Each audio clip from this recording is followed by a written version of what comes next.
ನಮಸ್ಕಾರ.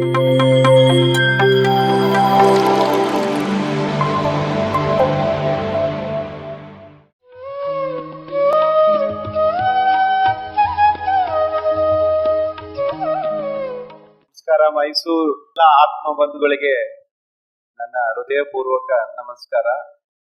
ನಿಜಕ್ಕೂ ದಸರಾ ಉತ್ಸವ ಅಂದ್ರೆ ನಾವು ಹುಟ್ಟಿದಾಗಿಂದ ನೋಡಿಲ್ಲ ನಾನು, ಬಟ್ ಸರಿಯಾದ ಉತ್ಸವಕ್ಕೆ ನಾನು ಫಸ್ಟ್ ಟೈಮ್ ಬಂದಿದ್ದೀನಿ ಅಂತ ಅನಿಸ್ತಾ ಇದೆ. ಧ್ಯಾನ ಉತ್ಸವನೇ ನಿಜವಾದ ದಸರಾ ಉತ್ಸವ.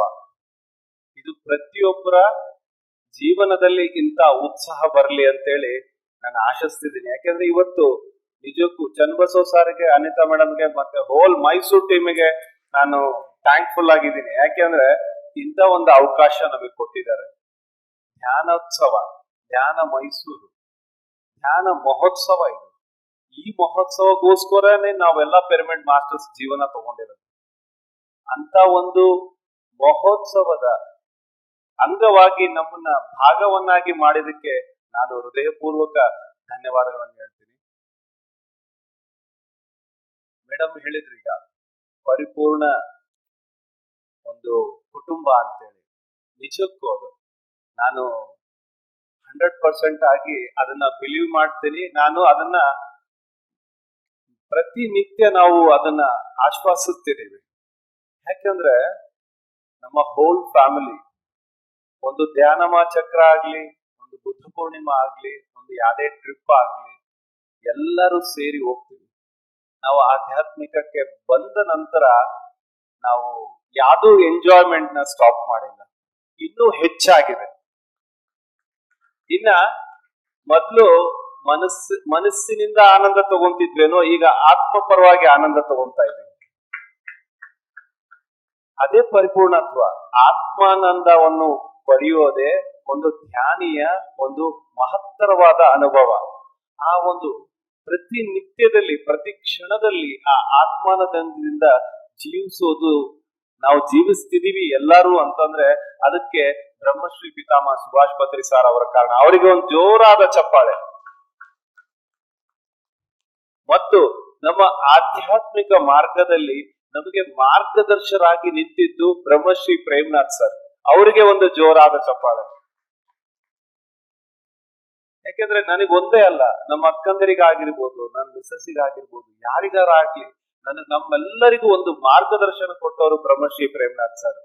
ಯಾಕೆಂದ್ರೆ ಅವರು ನಮಗೆ ಒಂದು ಗುರು ಆಗಿ ಅಲ್ಲ, ನಮ್ಮ ಪರಿವಾರದ ಒಂದು ಸದಸ್ಯರಾಗಿ ನಮಗೆ ಅಷ್ಟು ಕ್ಲೋಸ್ ಆಗಿ, ಅಷ್ಟು ಸಲೀಸಾಗಿ ಏನಾದ್ರೂ ಡೌಟ್ಸ್ ಬಂದಾಗ ನಮ್ಗೆ ಎಕ್ಸ್ಪ್ಲೈನ್ ಮಾಡ್ತಾ ಇದ್ರು. ಅವ್ರಿಗೂ ನಾನು ಹೃದಯಪೂರ್ವಕ ಧನ್ಯವಾದ ಹೇಳ್ತೀನಿ. ಹಾಗೆ ಈ ಧ್ಯಾನ ಮೈಸೂರು ಇದು ಹೋದ ವರ್ಷದಿಂದ ಶುರು ಮಾಡಿದ್ರು. ಇದು ಬಹಳ ಒಳ್ಳೆ ಕಾನ್ಸೆಪ್ಟ್.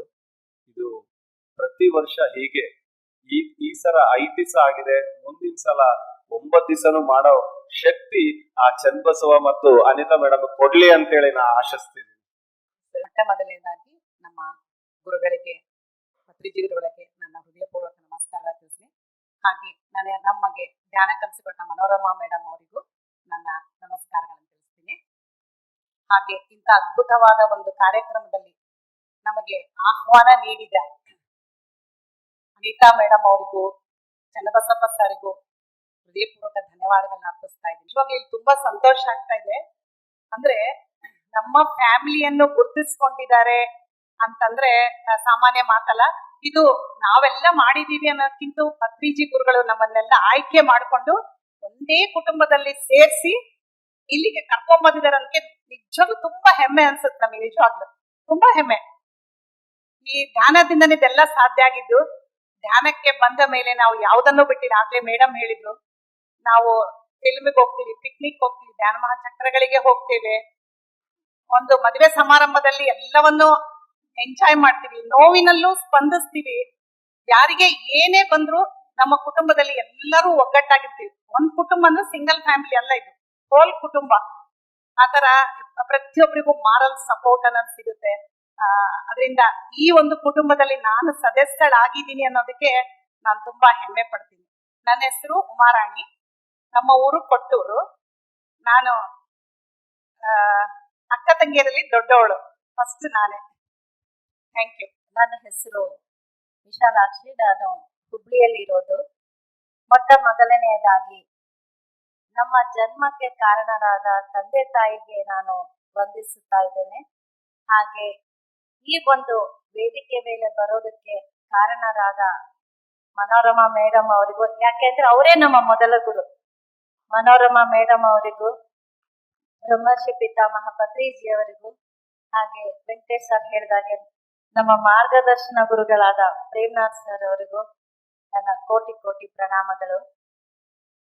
ಸೊ ನನ್ನ ಅನುಭವ ಹೇಳೋದಕ್ಕಿಂತ ಮುಂಚೆ ನಾನು ಮೊದಲು ಅನಿತಾ ಮೇಡಮ್ ಮತ್ತು ಚನ್ನಬಸಪ್ಪ ಸರ್ನ ಅಪ್ರಿಶಿಯೇಟ್ ಮಾಡೋದಕ್ಕೆ ಇಷ್ಟಪಡ್ತೀನಿ.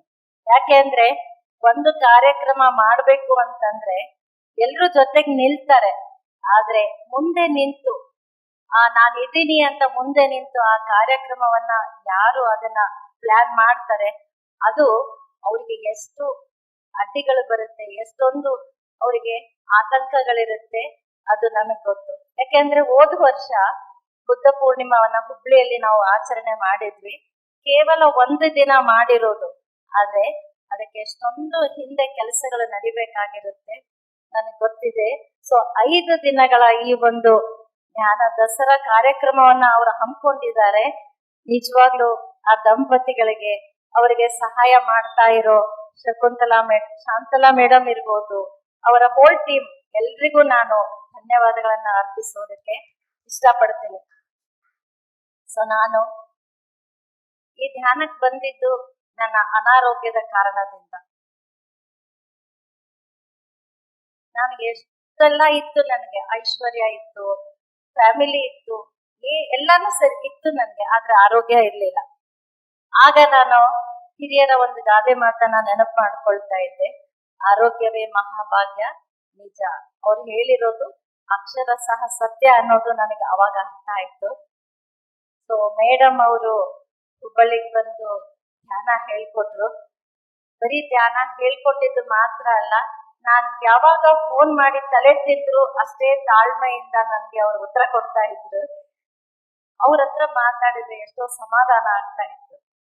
ಅದಕ್ಕೆ ಆ ಒಂದು ಅನುಭವದಿಂದ ಈಗ ನಾನು ಯಾರೇ ನನಗೆ ಫೋನ್ ಮಾಡಿದ್ರು ಕೂಡ ಅಷ್ಟೇ ತಾಳ್ಮೆಯಿಂದ ಅವರಿಗೆ ನೆಮ್ಮದಿ ಆಗೋ ರೀತಿ, ಅವರಿಗೆ ಸಮಾಧಾನ ಆಗೋ ರೀತಿ ನಾವು ಅವರಿಗೆ ಆ ಒಂದು ಜ್ಞಾನವನ್ನ ತಿಳಿಸ್ತಾ ಇದ್ದೀವಿ. ಸೊ ಈ ಧ್ಯಾನ ಮಾರ್ಗಕ್ಕೆ ಬರೋದೇ ಎಷ್ಟೋ ಜನ್ಮಗಳ ಪುಣ್ಯ ಬೇಕು ಅಂತ ಪತ್ರಿ ಸರ್ ಹೇಳ್ತಾ ಇರ್ತಾರೆ. ಅದರಲ್ಲೂ ಈ ಧ್ಯಾನ ಕುಟುಂಬದಲ್ಲಿ ಇರೋದು ಅಂತಂದ್ರೆ ಅದು ಮಹಾಭಾಗ್ಯನೇ ಅಂತ ನಾನು ತಿಳ್ಕೊಂತೀನಿ. ಸೊ ಈ ಧ್ಯಾನ ಮಾರ್ಗದಲ್ಲಿ ಇರ್ತಾ, ಧ್ಯಾನ ಸೇವೆಯನ್ನ ಮಾಡ್ತಾ ಜೀವನದಲ್ಲಿ ಒಂದು ಪರಮಾನಂದವನ್ನ ನಾವು ಅನುಭವಿಸ್ತಾ ಇದ್ದೀವಿ. ಸೊ ಕೇವಲ ಧ್ಯಾನ ಮಾತ್ರ ಅಲ್ಲ, ನಮ್ಮ ಅಕ್ಕ ತಮ್ಮ ಹೇಳಿದ ಹಾಗೆ ಎಲ್ಲವನ್ನು ನಾವು ತುಂಬಾ ಸಂತೋಷದಿಂದ ಸೆಲೆಬ್ರೇಟ್ ಮಾಡ್ಕೊಳ್ತಾ ಇದ್ದೀವಿ. ಪತ್ರಿಜಿ ಅವರು ಹೇಳ್ತಾರಲ್ವಾ, ಲೈಫ್ ಇಸ್ ಎ ಸೆಲೆಬ್ರೇಷನ್ ಅಂತ. ಸೊ ಆ ರೀತಿ ಧ್ಯಾನದಲ್ಲೂ ಸೆಲೆಬ್ರೇಷನ್ ಮಾಡ್ಕೊಳ್ತೀವಿ. ಹಾಗೆ ಮನೆಯಲ್ಲಿ ಯಾವುದೇ ಸಮಾರಂಭ ಇದ್ರು ಸೆಲೆಬ್ರೇಷನ್ ಮಾಡ್ಕೊಳ್ಳೋದಕ್ಕೆ ಒಂದು ನೆಪ ಬೇಕು ಅಷ್ಟೇ ನಮ್ಗೆ. ಸೊ ಧ್ಯಾನ ಮಾರ್ಗಕ್ಕೆ ಬಂದ್ಮೇಲೆ ಲೈಫ್ ಅಂದ್ರೆ ಇಷ್ಟು ಬ್ಯೂಟಿಫುಲ್ ಆಗಿದೆಯಾ ಅಂತ ನಮ್ಗೆ ಆಶ್ಚರ್ಯ ಆಗತ್ತೆ. ಆದ್ರಿಂದ ಪ್ರತಿಯೊಬ್ಬರು ಈ ಧ್ಯಾನ ಮಾರ್ಗಕ್ಕೆ ಬನ್ನಿ, ಈ ಜ್ಞಾನ ಮಾರ್ಗಕ್ಕೆ ಬನ್ನಿ. ಸೊ ಯಾವಾಗ ಜ್ಞಾನ ಸಿಗುತ್ತೋ ಅಲ್ಲಿ ದುಃಖ ಇರೋದಿಲ್ಲ. ನಮ್ಗೆ ದುಃಖ ಇದೆ ಅಂತಂದ್ರೆ ಅಲ್ಲಿ ಜ್ಞಾನ ಇಲ್ಲ ಅಂತ ಅರ್ಥ ಮಾಡ್ಕೋಬೇಕು. ಆದ್ರಿಂದ ಜ್ಞಾನ ಮಾರ್ಗಕ್ಕೆ ಮತ್ತು ಜ್ಞಾನ ಮಾರ್ಗಕ್ಕೆ ಪ್ರತಿಯೊಬ್ರು ಬರ್ಬೇಕು, ಪ್ರತಿಯೊಬ್ರು ಲೈಫ್ ಅನ್ನ ಸೆಲೆಬ್ರೇಟ್ ಮಾಡ್ಕೋಬೇಕು ಅಂತ ಹೇಳ್ತಾ ನನ್ನ ಚಿಕ್ಕ ಪರಿಚಯವನ್ನ ನಾನು ಮುಗಿಸ್ತಾ ಇದ್ದೀನಿ. Thank you. ನಮ್ಮೆಲ್ಲರ ಗುರುಗಳಾದ ಬ್ರಹ್ಮಶ್ರೀ ಪಿತಾಮಹ ಸುಭಾಷ್ ಪತ್ರಿ ಸರ್ಗೆ, ನನಗೆ ಮಾರ್ಗದರ್ಶನ ಗುರು ಆದ ಬ್ರಹ್ಮಶ್ರೀ ಪ್ರೇಮ್ನಾಥ್ ಸರ್ಗೆ ನನ್ನ ಅನಂತ ನಮಸ್ಕಾರಗಳು. ಈಗ ನಾನು ಕೊನೆಯ ಸಿಸ್ಟರು ಈ ಧ್ಯಾನ ಕುಟುಂಬದಲ್ಲಿ, ಕೊನೆಯವಳು. ಈಗ ನನ್ನ ಸಿಸ್ಟರ್ಸು ಅಂದ್ರೆ ಎಲ್ಲ ಪರಿಚಯವನ್ನು ಮಾಡಿಕೊಟ್ರು, ಹೇಗೆ ನಾವು ಧ್ಯಾನ ಮಾಡಬೇಕು, ಧ್ಯಾನ ಕುಟುಂಬಕ್ಕೆ ಬಂದ್ವಿ. ಸೊ ನಂದು ಒಂದು ತುಂಬಾ ಸುಲಭವಾದ ಮಾರ್ಗ ಏನಂದ್ರೆ, ನಾನು ನನ್ನ ಇಬ್ರು ಅಕ್ಕಂದಿರನ್ನ ನಾವು ತಾಯಿ ಅಂತ ನಾನು ಭಾವಿಸ್ತೀನಿ. ಸೊ ಅವ್ರು ಏನ್ ಹೇಳಿದ್ರು ಕೇಳ್ತೀನಿ. ತುಂಬಾ ಸುಲಭ ಆಯ್ತು ನನಗೆ. ಯಾವಾಗ ನಾನು 20 ವರ್ಷದ ಕೆಳಗಡೆ ಅನಾರೋಗ್ಯದಿಂದ ನಾನು ನೋವನ್ನ ಅನುಭವಿಸ್ತಾ ಇದ್ದೆ. ತುಂಬಾ ಚಿಕ್ಕ ವಯಸ್ಸಲ್ಲೇ ನನಗೆ ಬ್ಯಾಕ್ ಪೇನ್ ಕೂಡ ಬಂತು. ಆಗ ನನ್ನ ದೊಡ್ಡ ಅಕ್ಕ ಆದ ಉಮಾರಾಣಿ ಅವರು ನನಗೆ ಧ್ಯಾನ ಕಲಿಸ್ಕೊಟ್ರು. ಮುಂಚೆನೆ ಗೊತ್ತಿತ್ತು, ಆದ್ರೆ ನೋಡಿ ಜೀವನದಲ್ಲಿ ಏನೇ ಬರ್ಲಿಲ್ಲ ಅಂದ್ರೆ ನಾವು ಆ ಫೋರ್ಸ್ ಬರ್ಲಿಲ್ಲ ಅಂದ್ರೆ ಮಾಡಲ್ಲ. ಅದಕ್ಕೆ ದೇವ್ರೊಂದು ಪೆಟ್ ಕೊಡ್ತಾನಂತೆ, ಅವಾಗ ತಿದ್ದುಕೊಂಡ್ರೆ ಆಗ ಕರೆಕ್ಟ್ ಟೈಮಿಗೆ ನಾವು ಮಾರ್ಗಕ್ಕೆ ಬರ್ತೀವಿ. ಇಲ್ಲ ಅಂದ್ರೆ ಆ ಜೀವನ ಪರ್ಯಂತ ಹಾಗೆ ಇರ್ಬೇಕಾಗತ್ತೆ. ಸೊ ನೀವೆಲ್ಲ ಇವತ್ತು ಇಷ್ಟು ಒಳ್ಳೆ ಮಾರ್ಗಕ್ಕೆ ಬಂದಿದ್ದೀರಿ ಅಂದ್ರೆ ನಿಮ್ಮ ಜೀವನ ತುಂಬಾ ಸಂತೋಷವಾಗಿ ಆರೋಗ್ಯವಾಗಿ ಇರ್ತೀರಿ. ಹಾಗೆ ಎಲ್ಲರೂ ಇವಾಗ ಹೇಳಿದ್ರು, ಧ್ಯಾನ ಕುಟುಂಬ ಅಂದ್ರೆ ನಾವು ಕೇವಲ ಎಂಜಾಯ್ಮೆಂಟ್ ಅಷ್ಟೇ ಅಲ್ಲ, ಧ್ಯಾನ ಮಾಡ್ತೀವಿ, ಒಬ್ರಿಗೊಬ್ರು ಸ್ಪಂದಿಸ್ತೀವಿ. ಸೊ ನನ್ನದು ಒಂದು ತುಂಬಾ ಸುಲಭ ಅಂದ್ರೆ ಅವರಿಬ್ರು ಏನ್ ಹೇಳ್ತಾರೆ, ಕ್ಲಾಸಸ್ ಆಗಿರ್ಬೋದು, ಏನೇ ಮಾರ್ಗ ಆಗಿರ್ಬೋದು, ಅವ್ರು ಏನ್ ಹೇಳ್ತಾರೆ ಅದನ್ನ ಕೇಳಿ ನಾನು ಕೂಡ ಪಾಲಿಸ್ತಾ ಇದ್ದೀನಿ. ಅಂದ್ರೆ ಈ ಅಕ್ಕ ತಂಗಿಯರಾದ್ರೂ ಕೂಡ ಈ ಒಂದು ನಂಬಿಕೆ, ಈ ಒಂದು ಅಂಡರ್ಸ್ಟ್ಯಾಂಡಿಂಗ್ ಇರುತ್ತಲ್ಲ, ಇದು ಧ್ಯಾನದಿಂದ ತುಂಬಾ ಸಹಾಯ ಆಗತ್ತೆ. ಯಾಕಂದ್ರೆ ಇತ್ತೀಚಿನ ದಿನಗಳಲ್ಲಿ ಯಾರಲ್ಲೂ ಇಂಥ ಒಂದು ಅಂಡರ್ಸ್ಟ್ಯಾಂಡಿಂಗ್ ಇಲ್ಲ. ಅಯ್ಯೋ ಅಕ್ಕ ಮೇಲೋದ್ರು, ಅಕ್ಕ ಈಗ ಅಂತ ತುಂಬಾ ಭಿನ್ನಾಭಿಪ್ರಾಯ ಬರುತ್ತೆ. ಆದ್ರೆ ನಮ್ಮಲ್ಲಿ ಇನ್ನೂ ಆತ್ಮೀಯತೆ, ಇನ್ನೂ ಪ್ರೀತಿ ಹೆಚ್ಚಾಯ್ತಾ ಹೋಯ್ತು. ಅದಕ್ಕೆ ನಾನು ತುಂಬಾ ಖುಷಿ ಪಡ್ತೀನಿ. ಅದಕ್ಕೆ ಪ್ರತಿಯೊಬ್ಬ ಕುಟುಂಬ ಕೂಡ ಧ್ಯಾನ ಕುಟುಂಬ ಆಗ್ಬೇಕು. ಕೇವಲ ಕೇಳೋದಲ್ಲ, ನಿಮ್ಮ ದಿನನಿತ್ಯ ಜೀವನದಲ್ಲಿ ನಾವು ಹೇಗೆ ಇದೀವಿ, ಹೇಗೆ ವರ್ತಿಸ್ತೀವಿ ಅಂತ ಅದನ್ನ ನಾವು ಅಳವಡಿಸ್ಕೊಂಡ್ರೆ ನಿಜವಾಗ್ಲು ಆ ಸಂತೋಷ ಹೊರಗಡೆ ಎಲ್ಲೂ ಇಲ್ಲ, ನಮ್ಮೊಳಗಡೆ ಇದೆ. ನಾವು ಈ ಸಂತೋಷವನ್ನ ಎಲ್ಲ ಹೊರಗಡೆ ಹುಡುಕ್ತಾ ಇದೀವಿ, ಆದ್ರೆ ನಮ್ಮೊಳಗಡೆ ಇದೆ ಅನ್ನೋದು ನಾವು ಮರಿತಾ ಇದೀವಿ. ಸೊ ನನ್ನ ಹೆಸರು ಮಧುಶ್ರೀ, ನಾನು ಚಿತ್ರದುರ್ಗದ ನಿವಾಸಿ. ನಾನು ಈ ಕುಟುಂಬದಲ್ಲೇ ಒಬ್ಬಳಾಗಿರೋಳು ತುಂಬಾ ಸಂತೋಷ ವ್ಯಕ್ತಪಡಿಸ್ತೀನಿ. ನನಗೆ ನನ್ನ ಅದೃಷ್ಟ ಅಂತಾನು ಭಾವಿಸ್ತೀನಿ. ಈ ಕುಟುಂಬಕ್ಕೆ ನಮ್ಮನ್ನೆಲ್ಲ ಕರ್ಕೊಂಡ್ ಬಂದಿರುವ ಆ ಗುರುಗಳಿಗೆ ಮತ್ತೆ ಇಂಥ ಒಂದು ಸದಾವಕಾಶವನ್ನ ನಮಗೆ ಮಾಡ್ಕೊಡ್ತಾ ಇದ್ದಾರೆ, ಇಷ್ಟೆಲ್ಲ ಅರೇಂಜ್ಮೆಂಟ್ಸ್ ಮಾಡ್ತಾ ಇದ್ದಾರೆ. ಇಂಥ ದಂಪತಿಗಳಿಗೂ ಕೂಡ ಮೇಡಮ್ ಅನಿತಾ ಮೇಡಮ್ ಆಗಿರ್ಬೋದು, ಚನ್ನಬಸಪ್ಪ ಅವ್ರಿಗೂ ಕೂಡ ನನ್ನ ಧನ್ಯವಾದಗಳನ್ನ ಸಲ್ಲಿಸ್ತೀನಿ. Thank you. ಓದ್ತಿದೆ ಎಲ್ಲ ಮಾಡ್ತಿದೆ, ಬಟ್ ಏನೋ ಅದು ಕಡಿಮೆ ಆಗ್ತದಲ್ಲ, ಎಷ್ಟು ಓದಿದ್ರು ಆ ತರ ಆಯ್ತು. ಆಮೇಲೆ ಸ್ಕೂಲ್ ಚೇಂಜ್ ಆಯ್ತು, ಸಿಲೆಬಸ್ ಕಷ್ಟ ಆಯ್ತು. ಸಣ್ಣೋಳಿದ್ದಾಗಿಂದ ನೋಡ್ತಿದ್ದೆ ಅಮ್ಮ ಅಪ್ಪನೆಲ್ಲ ಧ್ಯಾನ ಮಾಡ್ತಿದ್ರು, ಮನೆಗೆ ಎಲ್ಲರೂ ಧ್ಯಾನ ಮಾಡ್ತಿದ್ರು, ಬಟ್ ಮಾಡ್ತಿರ್ಲಿಲ್ಲ. ಏನ್ ಮಾಡೋದು, ಸಂದರ್ಭ ಬೇಕಿತ್ತು. ಆಗ ಆ ತರ ನಾನು ಧ್ಯಾನಕ್ಕೆ ಬಂದೆ. ಅದಾದ್ಮೇಲೆ ಪ್ರೇಮ್ನಾಥ್ ಸರ್ ಮಾರ್ಗದರ್ಶನದಲ್ಲಿ ಅವ್ರಿಗೆ ಹೆಂಗ್ ಓದ್ಬೇಕು, ಹೆಂಗ್ ಧ್ಯಾನ ಮಾಡ್ಬೇಕು ಎಲ್ಲ ಹೇಳ್ಕೊಡ್ತಿದ್ರು. ಮನೆಗ್ ಬಂದಾಗ ಏನಾದ್ರು ಒಂದು ಹೊಸಾದ್ ಕಲಿಯಕ್ ಸಿಕ್ತಿತ್ತು ನಂಗೆ. ಪ್ರತಿ ಸರ್ ಬಂದಾಗೂ ಮನೆಯಲ್ಲಿ ಎಷ್ಟೋ ಜನ ಕಲಿತಿದ್ರು, ಅವ್ರ ಎಕ್ಸ್ಪೀರಿಯನ್ಸಸ್ ಹೇಳ್ತಿದ್ರು, ಅಲ್ಲಿಂದ ಕಲಿತಿದ್ದೆ. ಸೊ ಹಾಗೆ ಕಲಿತಾ 10th ಅಲ್ಲಿ ಧ್ಯಾನ ಮಾಡಕ್ ಶುರು ಮಾಡಿದೆ. ಅದಾದ್ಮೇಲೆ PUC ಅಲ್ಲಿ ನಂಗೆ ರಿಸಲ್ಟ್ ಕಾಣ್ತು. ಸಡನ್ ಆಗಿ ಮಾಡ್ದಾಗ ನಂಗೆ ಏನು ಅನಿಸಿಲ್ಲ, ಏನು ಆಗ್ಲೂ ಇಲ್ಲ. ಯಾಕಪ್ಪ ಅಂತ ಅದನ್ನು ಅನಿಸ್ತಿತ್ತು. ಒಬ್ಬೊಬ್ರಿಗೆ ಇರುತ್ತೆ, ಸಡನ್ ಆಗಿ ಏನೂ ಗೊತ್ತಾಗಲ್ಲ. ಅದು ಮುಂದೆ ಖಂಡಿತವಾಗ್ಲೂ ನಿಮ್ಗೆ ಗೊತ್ತಾಗುತ್ತೆ, ಏನೋ ಒಂದು ಆಗ್ತಿರುತ್ತೆ. ಅದ್ ಎನರ್ಜಿ ಹೆಂಗೆ ಅಂದ್ರೆ ಧ್ಯಾನ ಮಾಡಿದ್ರೆ ಎನರ್ಜಿನ ಒಂದು ಬ್ಯಾಂಕ್ ಅಲ್ಲಿ ಕಲೆಕ್ಟ್ ಮಾಡ್ಕೊಂಡಂಗೆ, ಅದ್ ಆಮೇಲೆ ಯೂಸ್ ಆಗುತ್ತೆ.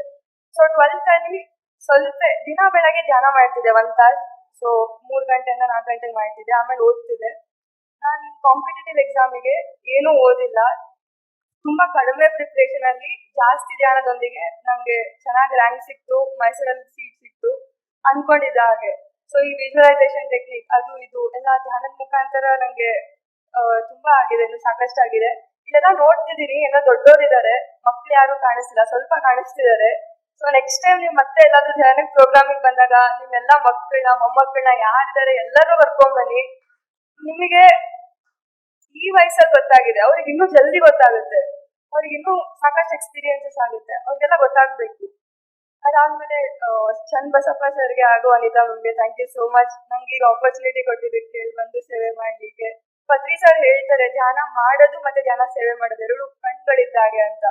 ಅದನ್ನ ಮಾಡ್ತಿರ್ಲಿಲ್ಲ, ಬರೀ ಧ್ಯಾನ ಅಷ್ಟೇ ಮಾಡ್ತಿದ್ದೆ. ಈಗ ನಂಗೆ ಆಪರ್ಚುನಿಟಿ ಸಿಕ್ಕಿದೆ, ಸೊ ಮಿಸ್ ಮಾಡ್ಕೊಳ್ಳೋಕ್ಕೂ ಇಷ್ಟ ಇಲ್ಲ. ಸೊ ಎಲ್ಲರೂ ಧ್ಯಾನ ಮಾಡಿ ನಿಮ್ಮ ಸೇವೆಯನ್ನ ಸಲ್ಲಿಸಿ.